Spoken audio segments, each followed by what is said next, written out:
A lot of you guys and girls know that I've been doing a lot of testing modern tools, but because modern tools cost a lot of money, I decided to mix it up and do a little bit of a different activity for a little while, and I hope you guys enjoy this.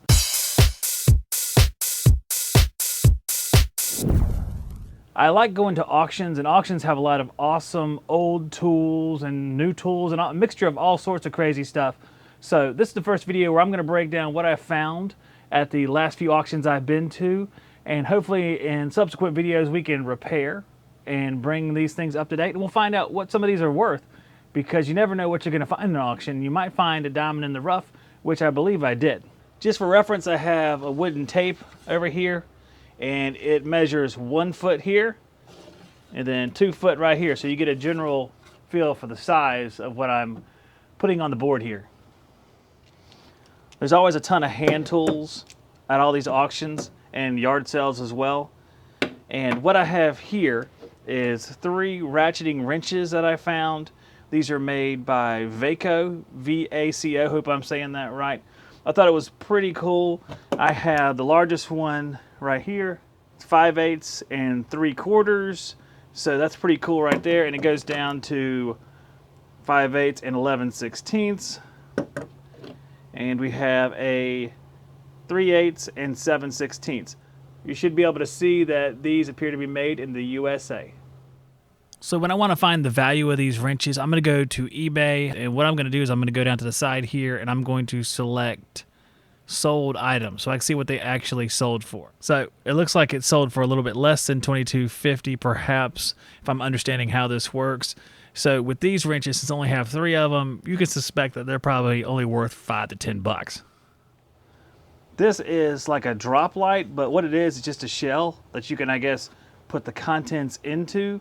I'm not quite sure what I would do with this. Perhaps I can create a battery light that has a tool battery mounted on the back, and won't use this, just maybe put a tool battery mount on the back and a 12 volt or some kind of voltage LED bulb that I can use with that particular tool battery. Something else I find a lot of are these C-clamps. This one is sort of a generic looking clamp. I don't see much written on it besides adjustable. A little handle is bent up here, so I can try to probably knock that back into shape with a hammer.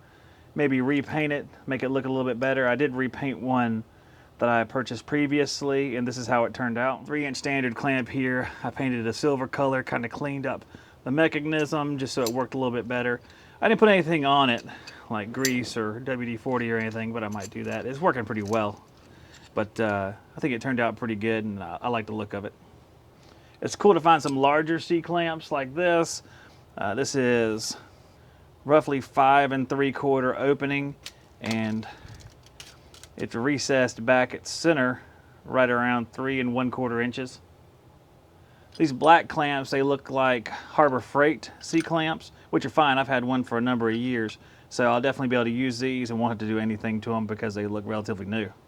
Here are some much smaller clamps. They're made in India. Looks like you only get about 7/8 opening, and it recesses back around 3/4 inches from center. So not a whole lot of room with this, just something to use on very small projects. This is pretty cool. This is a tubing cutter made by Craftsman. I'm not sure how old it is. It's been around the block though. Still has pretty good movement. The blade looks pretty good as well. I could probably take this thing apart and get it in a little bit better shape. Might test it on some copper tubing to see how it cuts, but it's a nice little tubing cutter right there. Seems to work really well. So it looks like a couple of these tubing cutters have sold on eBay recently, one for best offer accepted, so I don't know the exact sell, and one for $13.95. So assuming that it's something like $10 for the other Craftsman, we can say this one's valued at about $12. So I got a lot of Craftsman stuff at a recent auction, and I like this because all of these Craftsman wrenches are made in the USA or forged in the USA. So I thought they would be of good quality, and it looks like it's pretty much a full set here. I have some standard sizes, some metric sizes as well. Just looks really, really nice, and it was cool to find a whole bunch of them for sale in the same lot, and I think I got these for around 20 bucks for all of them. So it looks like to me that if you have a set of these wrenches, they do better than if you have just a partial set. Now, I have a partial set. You can see there's a vintage Craftsman Professional 13-piece metric combination wrench set made in the USA for $199.95, and it's sold on September 20th. It actually sold today.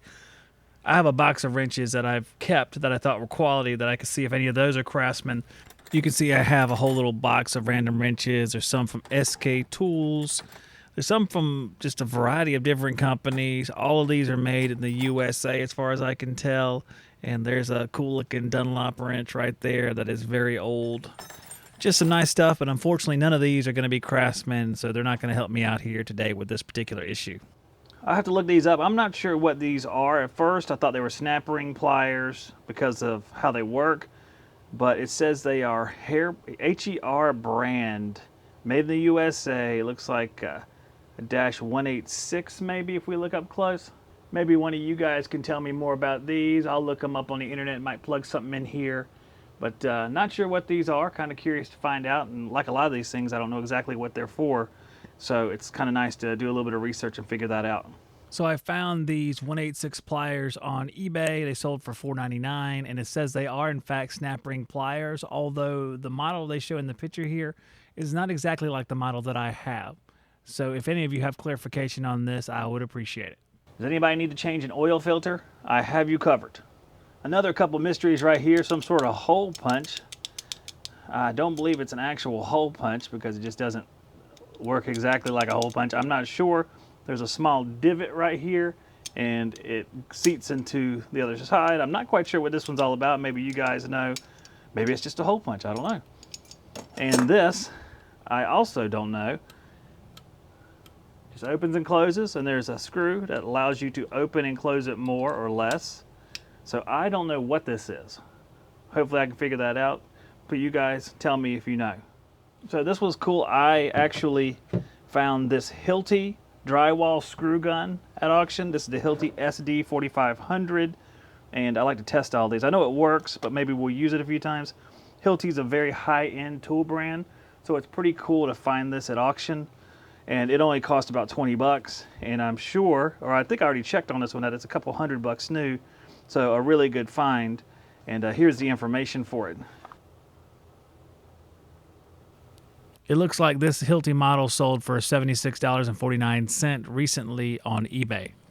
It's a cool old square. It almost looks like somebody made this one, but it does have a calibration on it. It's just metal and metal.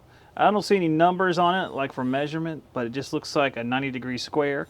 Let's check it real quick to see how it looks up against a square I have here in the shop. Well, it looks pretty daggone close to me. So that's good. Not sure if I'd use this because I already have different versions of the same thing and they're lighter. This is a Makita DHandle heavy-duty drill.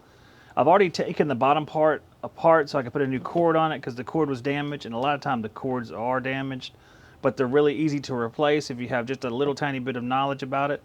Of course, I don't endorse anybody changing things out when they don't have full knowledge about how to do it, but I brought this thing out. I tested it out, and we're going to test it out some more. You see I have a spider auger bit in it. It did a good job of drilling. It has a single trigger, forward on bottom, reverse on top, so you don't have to switch. You can just switch your finger position instead of hitting a dial or a button to switch from forward to reverse. None of my chuck keys would seem to fit this thing just right. Not sure why that is. I was able to get it, but only after using wrenches to tighten it up. Here's a look at some of the Makitas that show up on eBay. A lot of them have the D-handle and sell for, I don't know, between $50 and $100. 50 on the low end for missing a D-handle, up to around $100 for those that are better condition. So a nice little find there, and I love that drill.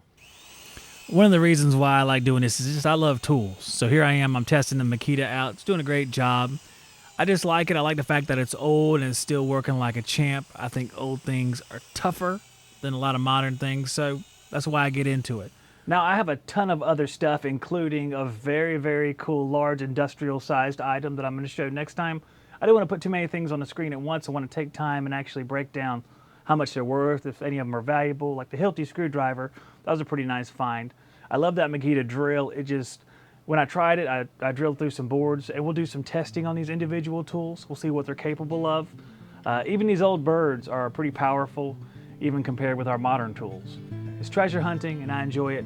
Hope you guys enjoyed it too. I'll see you on the next one, and God bless every single one of you. Thank you for watching.